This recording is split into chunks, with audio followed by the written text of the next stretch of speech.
علی محمد صاحب جی محمد علی تو اوپر بیٹھے ہیں، علی محمد ادھر کھڑا ہے۔ علی محمد صاحب، بہت آنریبل علی محمد شکریہ ڈپٹی صاحب۔ اسپیکر صاحب، آپ کا شکریہ۔ میں 2 منٹ سے زیادہ نہیں لوں گا۔ اللہم صلی وسلم وبارک علی سیدنا محمد وعلی آل محمد۔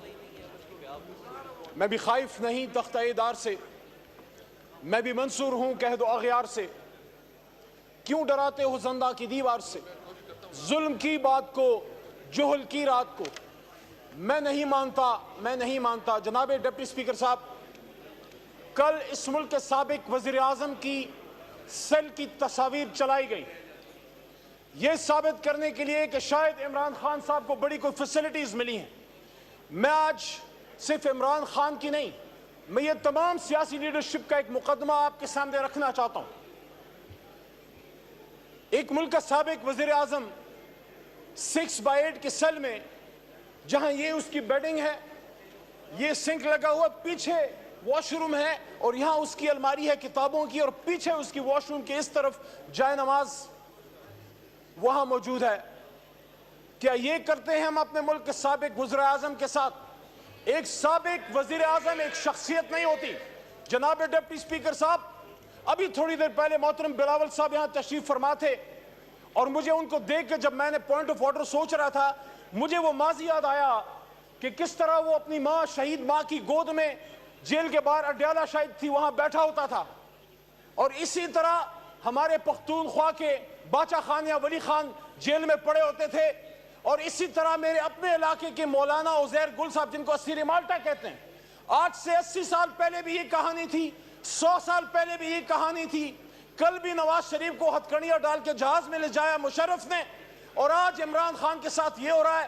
اور کل نصرت بھٹو صاحبہ اپنے ہسبینڈ اور پھر اپنی بیٹی کے لیے در در ٹھوکریں کھا رہی تھی، اور آج عمران خان صاحب کی سسٹرز علیمہ صاحبہ اور ان کی باقی بہنیں ایک عدالت سے دوسری عدالت، دوسری عدالت سے تیسری عدالت، اور ان کی باپردہ خاتون کو جس طرح ٹارچر کیا گیا ہے، ان کو ذہنی ازید۔ جناب ڈپٹی اسپیکر صاحب، میرا سوال اس ایوان کے سامنے ہے، آج پھر ہماری باری ہے، کل خدا نہ خواستہ پھر آپ کی باری ہوگی۔ جن کی وجہ سے یہ سارا کچھ ہو رہا ہے، ان کی باری کب آئے گی؟ میرا یہاں پہ سمپل سا سوال یہ ہے کہ آؤ یہاں پہ بیٹھ کے سوچو کہ یہ جو 25 کروڑ کے لیڈرز کے ساتھ یہ ہو رہا ہے، یہ دنیا نے کل دیکھا ہے کہ پاکستان کے سابق وزیر اعظم کو ایک ڈیتھ سیل کے ٹریپ میں بند کر کے یہ عمران خان کی تصدیق نہیں کی جا رہی۔ جناب ڈپٹی اسپیکر صاحب، یہ تصدیق اس ایوان کی ہے، یہ تصدیق تمام سیاسی جماعتوں کی ہے، یہ تصدیق 25 کروڑ کی ہے۔ ٹھیک، آپ کا پوائنٹ آ گیا، پوائنٹ ریکارڈ پہ آ گیا۔ شکریہ جی۔ جناب مبارک زیب صاحب، اس کے بعد سید مصطفیٰ کمال صاحب۔ پہلے مبارک جی بولیں جی۔ شکریہ ڈپٹی اسپیکر صاحب، سب سے پہلے میں ضلع باجوڑ کے غیور عوام کا شکریہ ادا کرنا چاہتا ہوں کہ جنہوں نے میرے شہید بھائی، سب سے پہلے میں ضلع باجوڑ کے غیور عوام کا شکریہ ادا کرنا چاہتا ہوں کہ جنہوں نے میرے شہید بھائی ریحان زیب خان کی سوچ، فکر، ویژن اور نظریہ بڑھانے کے لیے مجھ پر اعتماد کیا، اور میں اس معزز پارلیمان کا حصہ بنا۔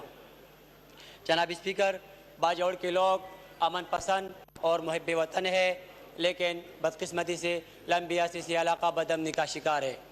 آئے دن دھماکہ اور ٹارگیٹ کلینک جیسے واقعات رونما ہو جاتے ہیں۔ میرے شہید بھائی ریحان زیب خان جو جنرل الیکشن 2024 میں الیکشن لڑ رہا تھا، سرکاری چیک پوسٹ کے بالکل سامنے ان کو گولی مار کر شہید کر دیا گیا۔ جناب اسپیکر، اسی طرح ایک سیاسی ورکر کنونشن، قبائلی عمائدین اور پولیس گاڑی کو وقتاً فوقتاً نشانہ بنایا گیا تھا، اور آج تک یہ سلسلہ جاری رہے۔ جناب اسپیکر، ہم اس ریاست کا حصہ ہے، ہمیں امن دیا جائے، ہمیں روزگاری دیا جائے، ہمارے وسائل کو تحفظ دیا جائے۔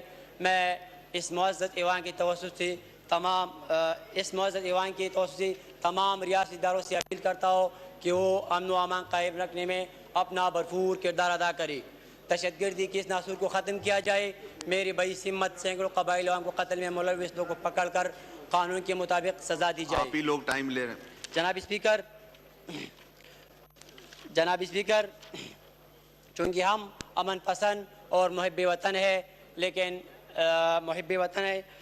جناب اسپیکر، ہم امن اور ترقی چاہتے ہیں، آگے بڑھنا چاہتے ہیں، لہٰذا سیکورٹی فورسز آپریشن کے نتیجے میں تباہ شدہ اس علاقے کی تعمیر اور ترقی کے لیے میں اس معزز ایوان کی توسط تمام ریاستی اداروں سے اپیل کرتا ہوں کہ وہ امن و امان قائم رکھنے میں اپنا بھرپور کردار ادا کریں، دہشت گردی کے اس ناصر کو ختم کیا جائے، میرے بھائی سمت سینکڑوں قبائلیوں کو قتل میں ملوث لوگوں کو پکڑ کر قانون کے مطابق سزا دی جائے۔ جناب اسپیکر، جس دن ہمارا حلف تھا، ہمارے ساتھ ہمارا بوڑھی ماں باپ ادھر آ رہے ہیں۔ جناب اسپیکر، وہ ادھر اس لیے نہیں آئے کہ ہمارا بھائی مبارک زیب کا حلف ہے۔ جناب اسپیکر، وہ ادھر اس لیے آئے کہ ہمارا جوان بیٹا ریحان زیب خان کس نے شہید کیا، ان کا گناہ کیا تھا۔ جناب اسپیکر، خدا کے لیے ہمارا حال پر رحم کرے، ہمارا باجوڑ پر رحم کرے۔ ہر روز ایک نیا ناخوشگوار واقعہ سامنے آ رہے، کبھی بم بلاسٹنگ ہو رہے، کبھی ٹارگٹ کلیننگ ہو رہے اور کبھی فائرنگ ہو رہے۔ یہ بم دھماکے اور یہ ٹارگٹ کلیننگ آخر کب تک ہم برداشت کریں گے؟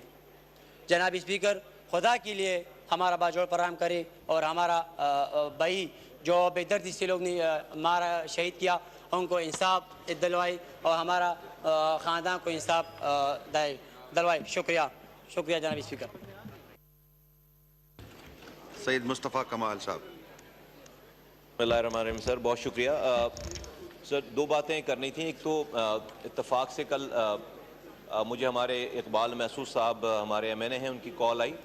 یہاں پر وزیرستان سے ایک جرگہ آیا ہوا ہے، 150 کے قریب تقریباً بزرگ ہیں اور وہاں کے ذمہ داران ہیں۔ تو مجھے کل ان سے ملنے کا اتفاق ہوا، میں وہاں گیا ہوں۔ بہت سیویئر قسم کا ان کی پرابلم ہے، وہ یہ کہ 2017 میں جو آرمی آپریشن ہوا ہے وہاں پہ ان کے علاقوں میں، تو ان کے جو گھر تباہ ہوئے ہیں، تو یہ تقریباً 80,000 فیملیز ہیں جن کے